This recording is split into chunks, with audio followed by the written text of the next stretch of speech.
देखिए हम लोग कार्बन के अपर रूप देख लेते हैं। अपर रूप का मतलब होता है कि बने वो कार्बन के ही होंगे, लेकिन उनकी भौतिक संरचना अलग होगी, जबकि रासायनिक दृष्टि से वो समान होंगे।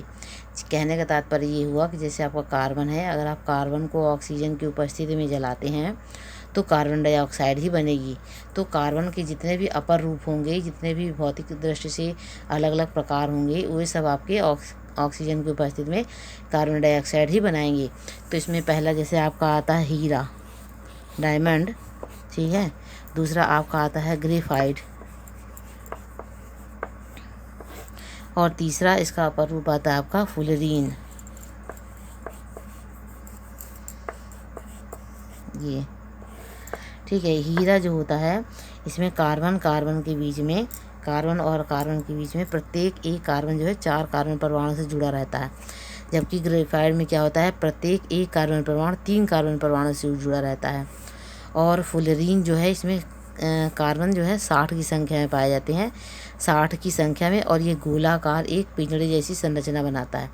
तो ये तीनों जो हैं शुद्ध कार्बन के ही बने होते हैं। यानी कहने का तात्पर्य ये है कि अगर आप हीरे को ऑक्सीजन की उपस्थिति में जलाएंगे तो भी कार्बन डाइऑक्साइड बनेगी, ग्रेफाइट को कार्बन डाइऑक्साइड की उपस्थिति में, मतलब ऑक्सीजन की उपस्थिति में अगर जलाएंगे तो कार्बन डाइऑक्साइड बनेगी, और फुलरीन को भी ऑक्सीजन की उपस्थिति में जलाएंगे तो कार्बन डाइऑक्साइड ही बनेगी, क्योंकि तीनों की रासायनिक प्रकृति समान है, लेकिन देखने में तीनों अलग अलग है।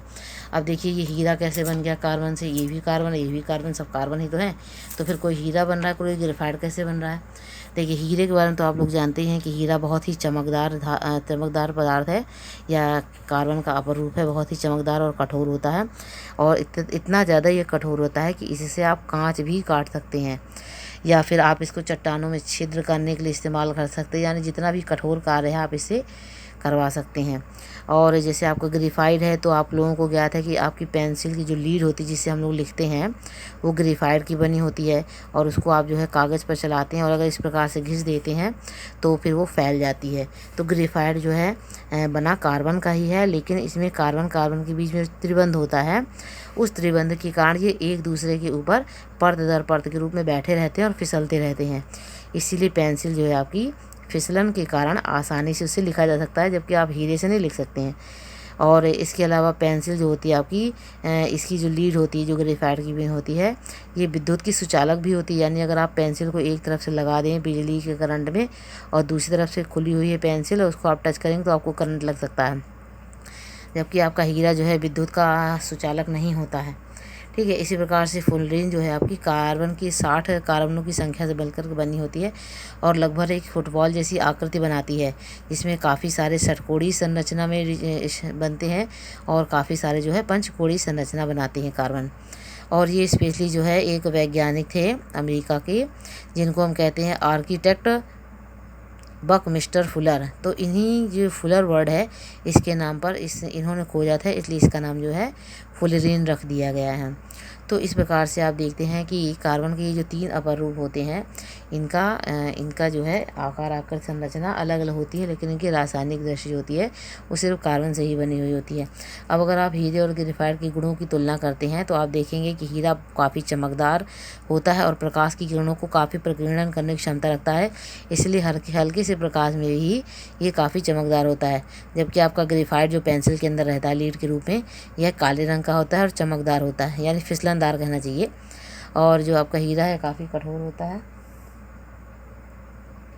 और आपका ग्रेफाइट जो है मुलायम होता है और चिकना भी होता है। और हीरा जो है ये ऊष्मा का चालक नहीं होता है, यानी कि बहुत कम इसमें से होकर के ऊष्मा प्रवाहित होगी। एक तरफ से आप छुएंगे गर्माहट देंगे, दूसरी तरफ से आपको कम गर्म लगेगा। और इसी प्रकार से ग्रेफाइट भी जो है ज़्यादा ऊष्मा का चालन नहीं करता है लेकिन हल्का।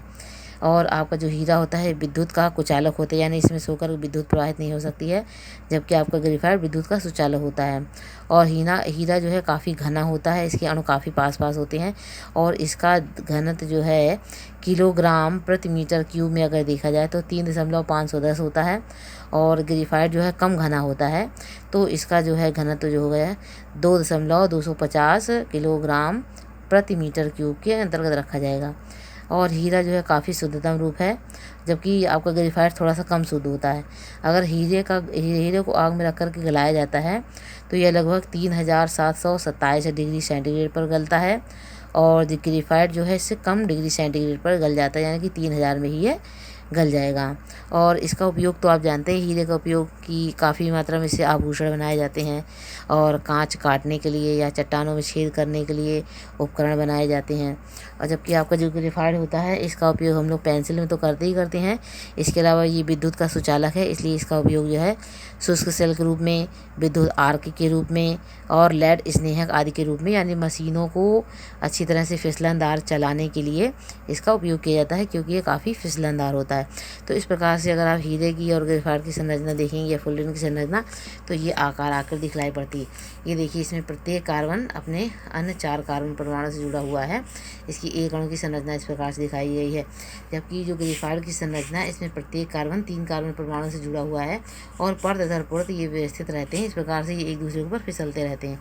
इसी प्रकार आपका फुलरिन जो है 60 कार्बनों से मिलकर के बना है और एक फुटबॉल जैसी आकृति बना रहा है। तो ये आपके तीनों की संरचना दिखलाई दी।